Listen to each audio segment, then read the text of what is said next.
In Kentucky, we enjoy some of the most lush and magnificent natural land in all creation. We all benefit from the fertility of our soil, the purity of our water, and the abundant diversity of life in our forests. Every year, however, we lose more farmland to development, more forests to logging, and more streams to mining. Are there practical ways by which we can protect the sacred lands on which our religious communities were founded, lands that have nourished and nurtured us as we have loved them, from being divided up, sold for development, or otherwise degraded after we can no longer steward them responsibly? What does it mean for communities to exercise their duty to protect the earth for coming generations? The Sustainable Lands Project has been exploring the complex answers to these questions. Representatives of 5 nonprofit landowners have been collaborating with local land conservation leaders to learn about their options for protecting a combined 12,000 acres over the long term. Today, we'll introduce you to some basic concepts of land conservation and explore some of the benefits and trade-offs of various options for preserving land here in Kentucky.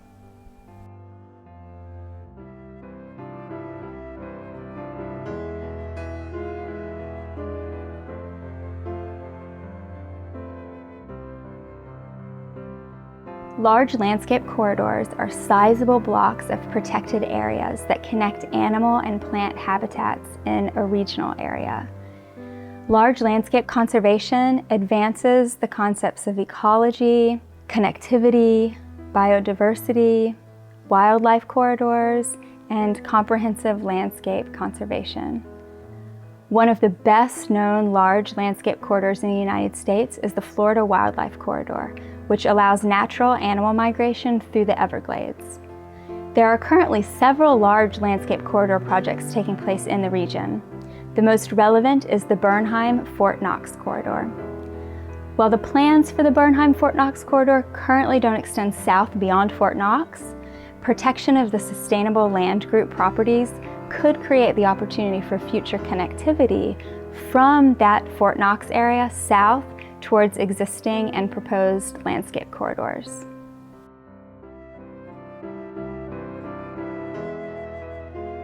There are several legal options for land conservation in Kentucky. The most common base option is the formation of an agricultural district. This is a specifically recognized area of agricultural significance or viability.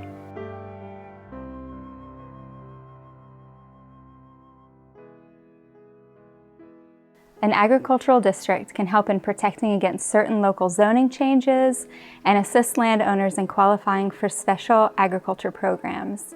However, it does not provide any legal protection from a future owner dividing or choosing to develop the land, and has no promise of perpetuity.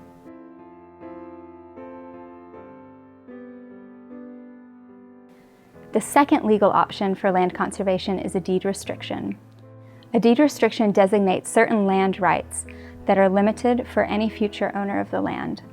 For instance, a deed restriction might state that the land may not be divided or may not be developed beyond a certain point. Unfortunately, in the case of deed restrictions, there is no requirement of a third party to regularly monitor and enforce any restrictions. There's also no promise of perpetuity, as deed restrictions are believed to only be enforceable for approximately 100 years or so.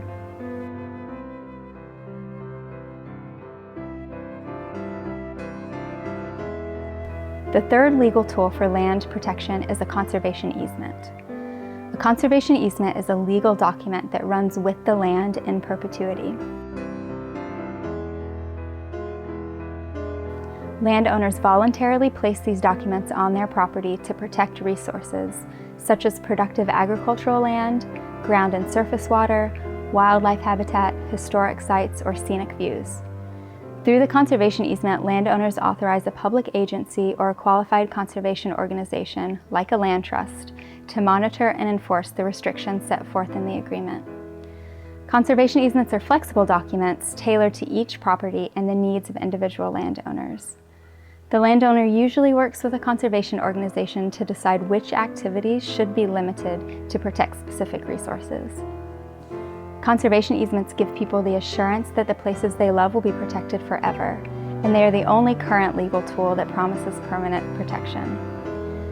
While this is the strong suit of conservation easements, it also means that once the easement is in place, it cannot be modified, changed, or revoked, except to provide more protections. It's the permanent protection of land through a permanent legal document.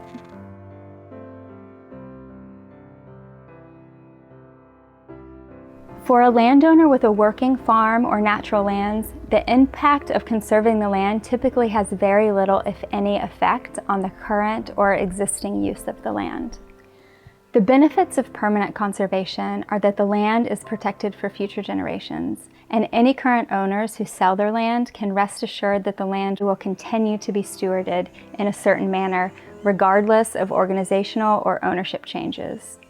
The disadvantages of permanent conservation are that certain rights of the land are restricted in perpetuity, which can possibly diminish the value of the land for future sales and restrict the extent of future development.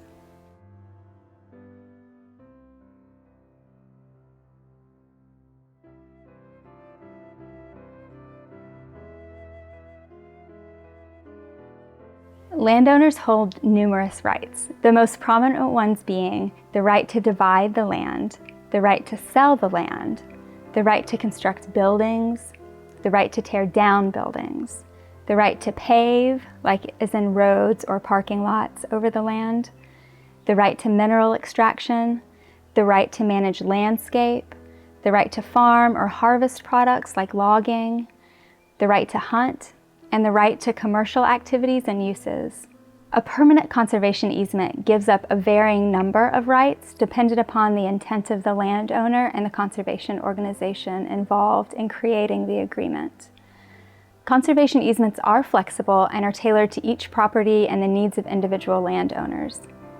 Typical rights that are given up in a permanent conservation easement are the right to divide the land beyond a specified amount, the right to construct particular types of buildings beyond a stated number, the right to pave over the land beyond a designated limit, the right to develop the land in particular commercial or industrial ways. A permanent conservation easement may also, if the persons creating the agreement would like, give up certain rights to tear down historic structures or rights to build new structures in identified areas of the land.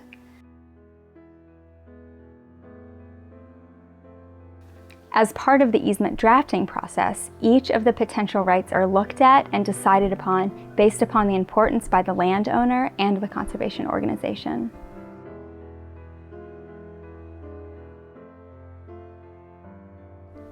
A land trust is a private, nonprofit organization that protects natural resources such as productive farm and forest land, watersheds, rivers and streams, and recreational areas. Dependent upon the mission and goals of the organization, land trusts can acquire land and/or conservation easements, accept donated land or easements, facilitate land protection projects, and steward properties and easements to ensure that the conservation purposes are upheld over time. When a land trust accepts a conservation easement, it takes on the responsibility to make sure that the terms of the easement are upheld in perpetuity. This requires consistent stewardship, including monitoring of the property at least once a year. An essential part of easement stewardship is maintaining good relationships with landowners, responding to questions and requests, and often serving as a resource in land management issues. Once the land is under easement, it's the job of the land trust to make sure the promise of land conservation set forth in the easement agreement is kept. There are several land trusts in Kentucky, including the Bluegrass Conservancy, Kentucky Natural Lands Trust, River Fields, Woods and Waters Land Trust, and the newly formed Limestone Land Trust. Each land trust typically has a service area, specific types of land they look to protect, and specific types of transactions they prefer for obtaining permanent protection of the land. There are several types of conservation organizations that can help Kentucky landowners ensure the preservation of their property, each of which can hold conservation easements and take responsibility for ensuring that conserved property is protected forever, even when the ownership of the property changes. Each organization has their own region and their own criteria for protecting land.